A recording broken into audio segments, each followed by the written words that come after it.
काञ्चनेन रचितं तुङ्गाङ्गरङ्गस्थलं शुद्धस्फाटिकभित्तिका विलसितैस्तम्भैश्च द्वारैश्चामररत्नराजघटितैः शोभावहैर्मण्डितैश्छत्राकैरपि चित्रशङ्खधवलैः प्रोद्भासितैः स्वस्तिकैः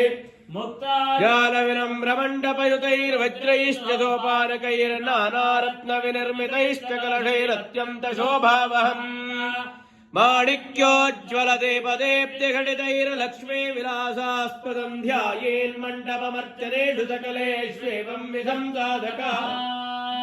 स्वामिन् सर्वजगन्नाथा यावत्तोजावसानकम् तावत्त्वं प्रीतिभावेनायन्त्रेऽस्मिन् ध्यानं तदपि च न जाने स्तुतिकथा